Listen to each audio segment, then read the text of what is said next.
السلام علیکم۔ بڑے دنوں سے سوچ رہا تھا لیکن الفاظ نہیں میرے تھے، ابھی بھی شاید نہ ملیں، لیکن یہ کوشش کرنی ہے۔ بڑا غور کرتا رہا ہوں مسلمان کیا تھے اور کیا ہو گئے۔ ایک زمانہ تھا اکٹھے تھے اور کوئی نزدیک نہیں آتا تھا ان کے، خلافت کا کانسیپٹ تھا یا ایک امیر کا ایک استاد کا۔ پھر ہمارے مہربانوں نے ایسا سسٹم کیا کہ وہ خود تو ایک ہو گئے، انہوں نے یورپین یونین بنا لی اور ہم جو ہے وہ بکھر کے ایسے ہوئے، ابھی تک مار کھا رہے ہیں۔ کبھی آپ سوچیں کہ مغل سلطنت پورے انڈیا پہ تھی، نہ اس زمانے میں موبائل تھا نہ ٹیلی فون، نہ گاڑیاں تھیں، کچھ بھی نہیں تھا، اور وہ اب لوگ کہتے ہیں کہ وہ کچھ شاید اتنے سابق کردار بھی نہیں تھے۔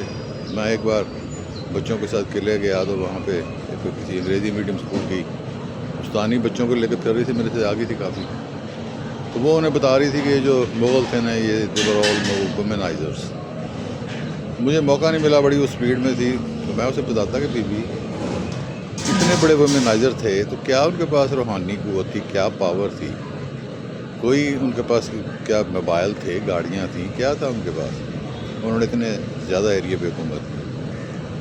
تو کچھ اللہ کے بندے ان کے ساتھ ہوں گے، کچھ دعائیں ہوں گی۔ مسلمان بھی بڑے جو تھے وہ ذرا جان میں تھے، ابھی زیادہ دوسرے کلچر سے انفلوئنس نہیں ہوئے تھے۔ تو پھر میں نے سوچا کہ اتنی بڑی سلطنت اور کیسے اور کہاں گئی۔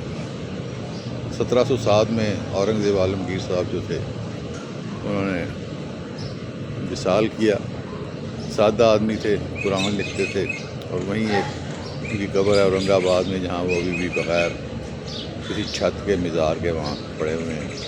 اللہ ان کی خیر کرے۔ وہ دکن میں گئے تھے تاکہ اس ایریے کو بھی کنٹرول میں کر سکیں، تو ان کی یادگار آصف فیملی تھی جو بعد میں پھر جنہوں نے 7 قسطوں میں حکومت کی، انگریز کا ساتھ بھی دیا، ٹیپو کے خلاف بھی لڑے۔ ادھر سے 1757 میں پلاسی کے مقام پر سراج الدولہ اور انگریزوں کی لڑائی ہوئی۔ انگریز تب تجارت ہی کرنے آئے تھے، وہ اپنے پان مسالے اور دوسری چیزیں یہاں آگے کاروبار کرتے تھے۔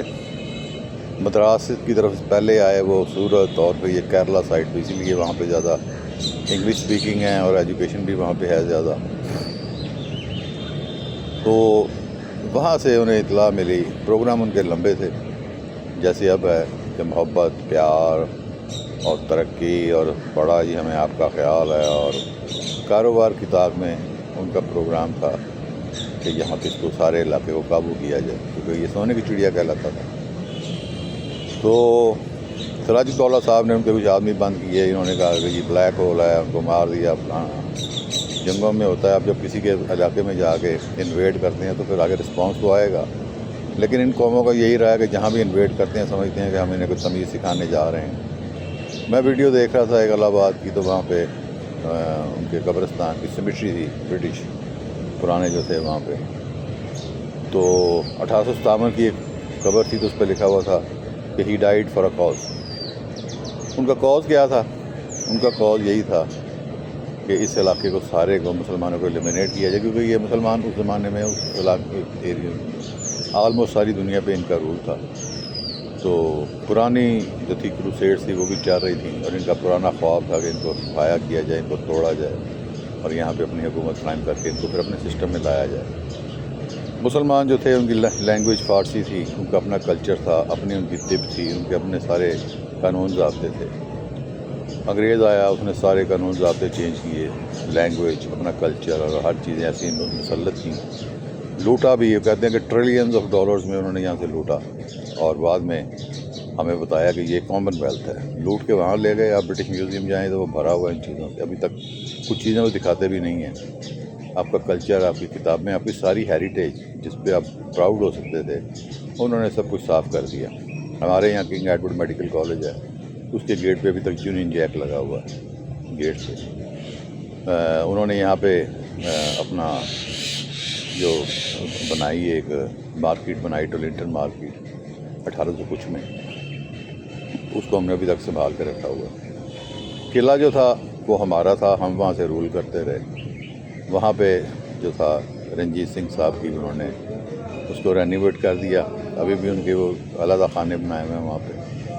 ہمارے ایک صاحب تھے دینا بیگ صاحب، انہوں نے انوائٹ کیا مغلوں کے زمانے میں سکھوں کو، اور آج کل ان کے بڑے پوسٹیں آ رہی ٹک ٹاک پہ کہ وہ جی پنجاب کے بڑے حامی تھے، پنجاب کے عظیم لیڈر تھے، پٹھانوں سے لڑے تھے، وہ پٹھانوں سے نہیں لڑے تھے، اسلام کا قلعہ کم کر دیا تھا جیسے ایسٹ پاکستان میں ہوا تھا، ہندوؤں کے ساتھ مل کے ہمارے کچھ بنگالی بھائیوں نے اس کو توڑ دیا پاکستان کو، لیکن اب وہ واپس آ رہے ہیں، یہ اللہ کا بڑا کرم ہے، اللہ کی مہربانیاں ہیں کہ آئیڈیا وہاں پہ زندہ ہے۔ جو اندرا گاندھی نے کہا تھا کہ ہم نے نظریے کو، دو قومی نظریے کو بحر ہند میں بہا دیا ہے، وہ بہایا نہیں، وہ واپس آ رہا ہے انشاءاللہ، پھر واپس آئے گا اور بڑا کچھ ہوگا۔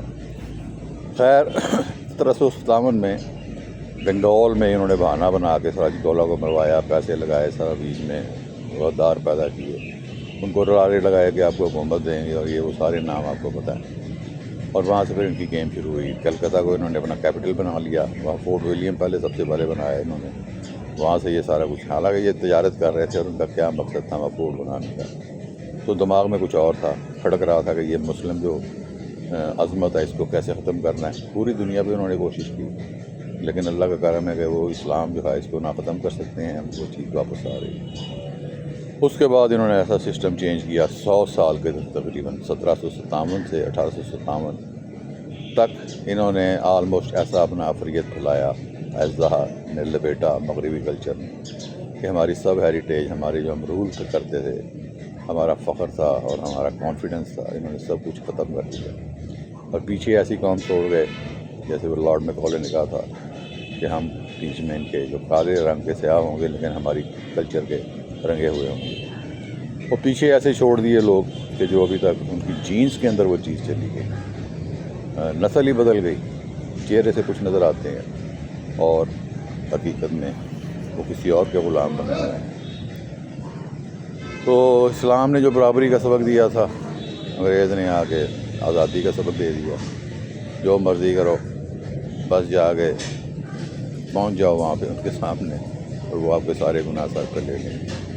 ٹھیک ہے، وہ اپنی ڈیوٹی دے رہے تھے۔ جب کوئی کمزور ہو جاتا ہے، قرآن پاک میں جب کوئی قوم پٹک جاتی ہے تو ہم اسے دوسری قوم سے ریپلیس کر دیتے ہیں، اللہ کی مشیت۔ جیسے میں نے سنا کہ 1857 میں جب جنگ آزادی لڑی جا رہی تھی تو دہلی کے باہر ایک درویش مسلمان بیٹھا ہوا تھا، تو وہاں پہ ایک انگریز درویش آ گیا اور اس نے کہا کہ اب تمہاری ڈیوٹی ختم ہو گئی ہے، اب ہمارا ٹیک اوور ہو رہا ہے۔ خیر یہ اللہ جانتا ہے کیا بھی ہے۔ سو یہ غور کرنے کی ضرورت ہے کہ ہم کیا تھے اور ہم کہاں پہنچ گئے، ہماری جینس کو بدل دیا گیا۔ حضور صلی اللہ علیہ وسلم سے ایک کوٹ کی جاتی ہے حدیث، وہ کہتے ہیں کہ میں سب مان لیتا ہوں، لیکن وہ کہے کہ فطرت چینج ہو جاتی ہے، وہ نہیں۔ یہ اور بات ہے کہ حضور صلی اللہ علیہ وسلم کے پاس بھی جو لوگ آئے تھے وہ بڑے بڑے عجیب و غریب جینس کے تھے، کیا ٹریڈیشن تھی، کیا لوگ تھے، لیکن آپ کی صحبت نے ان پہ کرم کر دیا، ہمارے جیسے بھی مسلمان ہو کے یہاں بیٹھے ہوئے۔ تو بڑا لمبا سفر ہے، انشاءاللہ مایوس نہیں ہونا۔ وہ ایک واقعہ ہے کہ حاجی امداد اللہ مہاجر مکی صاحب جنگ آزادی کے دوران پکڑے گئے تو ان کے ایک مرید سے رائے صاحب، انہوں نے ان کو پناہ دی ہوئی تھی، انگریزوں کو مخبری ہو گئی، وہ وہاں پہ گئے، ان کا گورا ایک، اور اس نے کہا کہ میں نے تمہارے اسپتال کا معائنہ کر سارا دیکھا، کہیں بھی طرح سے کہا اسپتال کو دیکھنا ہے میں نے آپ کو۔ رائے صاحب پریشان ہو گئے کہ اب کیا ہوگا، وہ گورا گیا تو وہاں پہ پانی بہہ رہا تھا، تو اس نے کہا یہ کیا ہے، یہاں پہ کون رہتا ہے؟ اس نے کہا کوئی نہیں جی، ہم بھی مسلمان کبھی کبھی جب نماز اپنی علیحدہ ہو کے پڑھتے ہیں تو وضو کا یہ پانی ہے۔ بابا وہیں تھا لیکن حاجی امداد اللہ صاحب غائب ہو گئے تھے وہاں سے۔ خیر پھر وہ ان کو پکڑ لیا گیا، پھر وہ جیل سے نکل گئے، مکہ مکرمہ چلے گئے، تو وہاں پہ حاجی امداد اللہ مہاجر مکی صاحب انہیں کہا گیا، تو جب انہیں پکڑ کے لے کے جا رہے تھے تو وہ بڑے پریشان تھے، جب پہلے گرفتار کیا تو وہاں سے ایک کالا مجذوب گزر رہا تھا، اس نے کہا حاجی صاحب کو دیکھ کے کہ پریشان نہ ہونا، جو تمہاری خواہش ہے یہ 100 سال کے بعد پوری ہوگی، جو تم چاہتے ہو۔ تو 100 سال کے بعد 90 سال کے بعد پوری ہوگی، 1857 اور پھر 1947 پاکستان بن گیا۔ 1757 میں گیم شروع ہوئی، بنگال سب سے ریچسٹ صوبہ تھا مغلیہ امپائر کا، اور انگریز نے پہلے وہاں پہ قبضہ کیا، پھر ان کو مغل جو حکمران تھے انہوں نے کہا کہ آپ کو ہم پیسے دیں گے اور آپ ہمیں یہاں مینیج کرنے دیں، سارے ٹیکس پہ کنٹرول کیا، اپنا سویلائزیشن کلچر بنایا۔ کلکتہ جو آپ کو بتایا میں نے وہاں پہ اپنا مرکز بنایا اور پھر وہاں سے اپنا کام شروع کیا اور چلتے چلتے ہم اس مقام پہ آ گئے۔ تو غور کر لیجیے گا آپ کیا تھے اور کہاں پہنچایا گیا آپ کو۔ مایوسی کی بات کوئی نہیں ہے، مایوسی کفر ہے، لگے رہیں، اپنی جگہ پہ قائم رہیں، انشاءاللہ اللہ خیر کرے گا، پھر ملاقات ہوگی۔